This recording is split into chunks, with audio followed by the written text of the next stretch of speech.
Welcome to Momentum Academy. Type 7, problem number 10.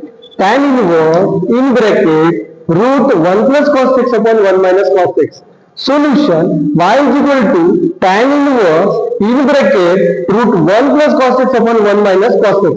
सर्वात पहिले आपल्याला प्रॉब्लेम वर विचार करावा लागेल का प्रॉब्लेम मध्ये आपण असं काय अरेंजमेंट करू शकतो, ऍडजस्टमेंट करू शकतो ज्याच्यामुळे आपला रिझल्ट येईल.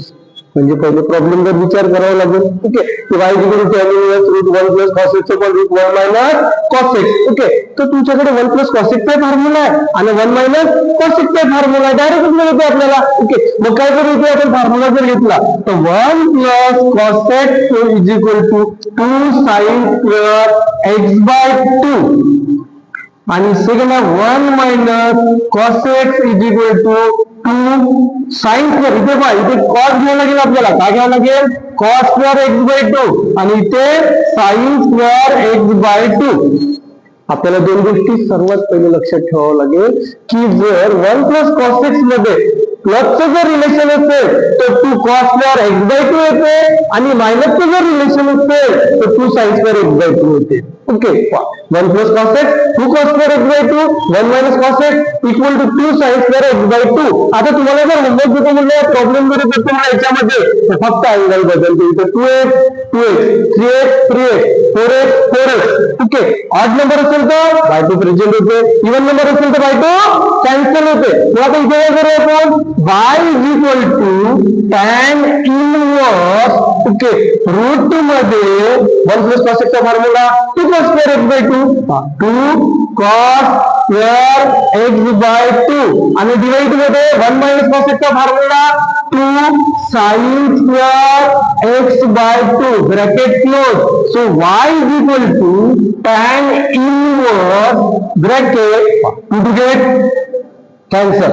ओके, पहा कॉमन डिवाइडर आहे टू गेट कॅन्सल. ओके, आता इथे स्क्वेअर आहे आणि इथे स्क्वेअर आहे. ओके, तर square root cancel.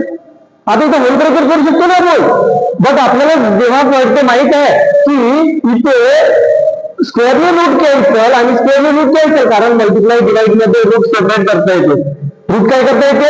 Separate. Okay, इथे सेपरेट करायचं गरज नाही, डायरेक्ट कॅन्सल करून टाकायचं. To get cancel. मग आपल्याकडे काय उरलं इथं? cos x by 2 divide sin x by 2.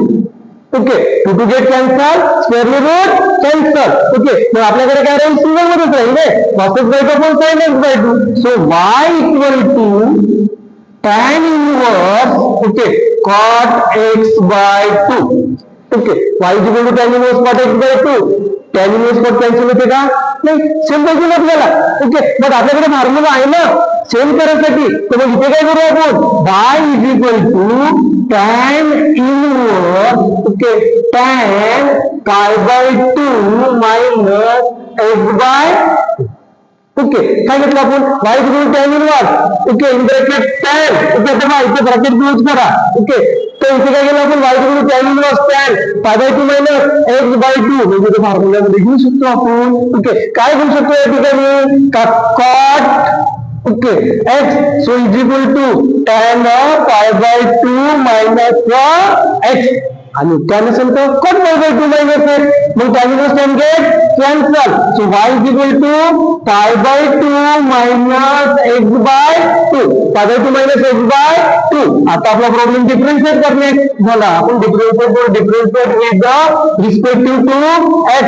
So d upon dx y is equal to d upon dx pi by 2 minus 1 by 2 constant. इथे काय घेऊ आपण? d अपॉन dx इथे x y चा derivative dy upon dx so is equal to pi by 2 का 0 constant function minus 1 by 2 x चा derivative 1 so dy upon dx so is equal to minus 1 by 2. हा आपला result. Okay, पुन्हा एकदा repeat करू कारण आपण जेवढी प्रॅक्टिस करू ओके तेवढं आपण परफेक्ट बनू. Okay, problem number 10, tan inverse in bracket root 1 plus cos x upon 1 minus cos x. Solution y is equal to tan inverse in bracket root 1 plus cos x upon 1 minus cos x. So y is equal to tan inverse 1 plus cos x का formula 2 cos square x by 2, 1 minus cos x का formula 2 sin square x by 2, 2 get cancel. Okay, square root cancel. तो आपल्याकडे काय उरलं cos x by 2 upon sin x by 2. So y is equal to tan inverse cos x by 2 upon sin x by 2 cot x by 2. But tan inverse cot cancel होते का?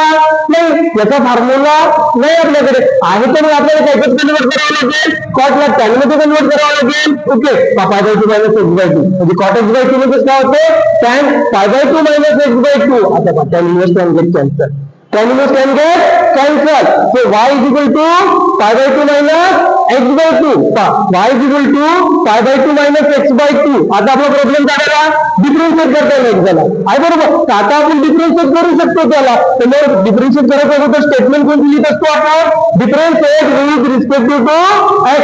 Okay, so d upon dx y equal to d upon dx pi by 2 minus 1 by 2 d upon dx x. y का derivative 2 upon dx equal to pi by 2 का derivative constant function है तो 0 minus as it is 1 by 2 x का derivative 1. तो minus 1 by 2 into 1 म्हणजे काय होते d upon dx